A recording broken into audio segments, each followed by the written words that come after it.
Welcome to day one. I'm Kayla Borboom and I'm the 4-H agent for McDowell, Wyoming County. Today is day one, lesson one, and it is growth mindset and what is the problem. The objective is for students will show the importance of removing trash and ways to remove trash. Just a heads up, day one is one of the longer days, but it sets students up for success and gives them that foundation of a growth mindset and really helps prepare them for the rest of the week. To prepare for day one, what you'll need to do is make copies of the Cleaning Up the Pond worksheets and the pre-evaluation survey.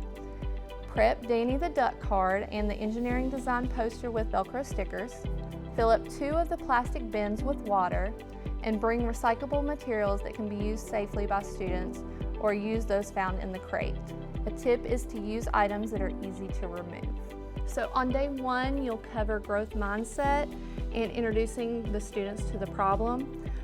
You're going to complete a growth mindset graphic organizer. In this case, it's a T-chart. On one side of the T-chart, you're going to put something that was hard for the students to learn. And then on the other side, you're going to put something that they still want to learn, but they don't know how to do. So you'll go and you'll do the graphic organizer, and on the left, you'll ask the students, think of something that was hard for you to learn, something that was really difficult, but that you managed to figure out how to do.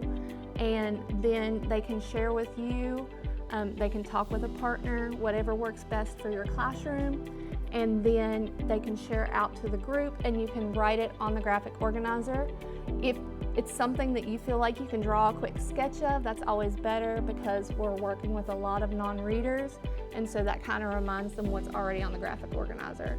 And then from there, you'll also ask them what's something that you still want to learn, that you really want to learn how to do, either right now or sometime in the future, and then they'll do the same thing. They'll share, and then they'll share it to you, and you'll put it on the graphic organizer on the right, and the same thing. If you can do a little quick sketch, that's always best.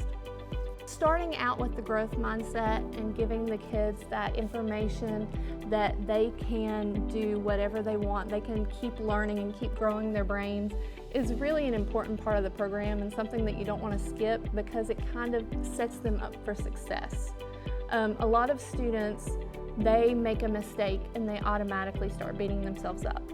But if you start out and tell them mistakes are a way that we learn, it's you growing your brain, it's okay, we can improve, then as we make those mistakes building the trash collector, they'll see that as a way to learn and not sit there and be hard on themselves. Step 2 is reading Fantastic Elastic Brain. It's a book that encourages exercising your brain just like the rest of your body, and it empowers young readers to stretch and grow their fantastic elastic brains. Step 3 is to read chapter 1 from Taking Out the Trash. It's the storybook that goes along with the unit, and it's by Engineering is Elementary, and it's a really good book. Step 4, lead a guided discussion. You'll ask, what do you think the problem is? Why is it important to you to solve this problem? Have you ever seen trash in a pond or somewhere else outside? Why is it a problem if trash is in the pond or somewhere else outside? Step 5, you're going to show youth pond number 1 with Danny the Duck inside. Have them take turns placing a piece of trash into that pond. What is happening to the water in the model pond? Step 6, show youth pond number 2. Ask them which pond they think that Danny the Duck will prefer. So for step 7, we're going to help kids imagine themselves as engineers. We're going to tell the kids that they're going to be engineers because they have a problem to solve. And then we're going to introduce the engineering design process using the poster. To solve the problem, we'll use the engineering design process. Which step do you think we will be exploring today? So what we'd like for students to say is the ask step. And then we have a volunteer put Danny next to the ask step on the poster. Step 8 shows students the Cleaning Up the Pond student page. Explain that they will draw one idea they have on how to remove the trash from Danny's pond.